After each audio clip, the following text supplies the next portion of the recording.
ಗೃಹ ಬಳಕೆಯ ಎಲ್ಪಿಜಿ ಸಿಲಿಂಡರ್ಗಳ ಬೆಲೆಯಲ್ಲಿ ಯಾವುದೇ ಬದಲಾವಣೆಯಾಗಿಲ್ಲ ಎಂದು ಕೇಂದ್ರ ಪೆಟ್ರೋಲಿಯಂ ಮತ್ತು ನೈಸರ್ಗಿಕ ಅನಿಲ ಸಚಿವಾಲಯವು ಸ್ಪಷ್ಟನೆ ನೀಡಿದೆ. ವಾಣಿಜ್ಯ ಬಳಕೆಯ ಸಿಲಿಂಡರ್ಗಳ ಬೆಲೆಯಲ್ಲಿ ₹111 ಏರಿಕೆಯಾಗಿದೆ ಎಂಬ ಮಾಧ್ಯಮ ವರದಿಗಳ ಬೆನ್ನಲ್ಲೇ ಸಾರ್ವಜನಿಕರಲ್ಲಿ ಉಂಟಾಗಿದ್ದ ಗೊಂದಲವನ್ನು ಪರಿಹರಿಸಲು ಸಚಿವಾಲಯ ಈ ಮಾಹಿತಿ ನೀಡಿದೆ. ವಾಣಿಜ್ಯ ಎಲ್ಪಿಜಿ ಸಿಲಿಂಡರ್ಗಳ ಬೆಲೆಯು ಮಾರುಕಟ್ಟೆ ಆಧಾರಿತವಾಗಿದ್ದು ಅಂತಾರಾಷ್ಟೀಯ ದರಗಳಿಗೆ ಅನುಗುಣವಾಗಿ ಬದಲಾಗುತ್ತದೆ.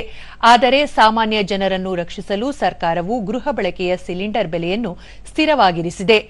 ದೆಹಲಿಯ ಮಾರುಕಟ್ಟೆಯಲ್ಲಿ 14.2 ಕೆಜಿ ತೂಕದ ಗೃಹ ಬಳಕೆಯ ಸಿಲಿಂಡರ್ ಬೆಲೆ ಸುಮಾರು ₹950 ಇದ್ದರೂ ಸಾಮಾನ್ಯ ಗ್ರಾಹಕರಿಗೆ ಇದು ₹853 ದರದಲ್ಲಿ ಲಭ್ಯವಿದೆ. ಇನ್ನು ಪ್ರಧಾನಮಂತ್ರಿ ಉಜ್ವಲ ಯೋಜನೆ ಫಲಾನುಭವಿಗಳಿಗೆ ಕೇವಲ ₹553 ದರದಲ್ಲಿ ಸಿಲಿಂಡರ್ ವಿತರಿಸಲಾಗುತ್ತಿದೆ.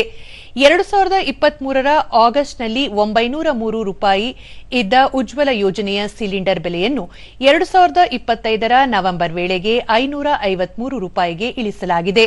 ಅಂದರೆ ಈ ಯೋಜನೆಯಡಿ ಫಲಾನುಭವಿಗಳಿಗೆ ಬೆಲೆಯಲ್ಲಿ ಸುಮಾರು 39% ಕಡಿತ ಮಾಡಿದಂತಾಗಿದೆ. ದೇಶದ ಬಡ ಕುಟುಂಬಗಳಿಗೆ ಶುದ್ಧ ಅಡುಗೆ ಇಂಧನ ನಿರಂತರವಾಗಿ ಸಿಗುವಂತಾಗಲು ಸರ್ಕಾರ ಈ ನಿರ್ಧಾರಕ್ಕೆ ಬದ್ಧವಾಗಿದೆ ಎಂದು ಸಚಿವಾಲಯ ತಿಳಿಸಿದೆ. ಬೆಲೆ ಏರಿಕೆಯ ವದಂತಿಗಳಿಗೆ ಕಿವಿಗೊಡಬಾರದು ಎಂದು ಸಾರ್ವಜನಿಕರಲ್ಲಿ ಮನವಿ ಮಾಡಲಾಗಿದೆ.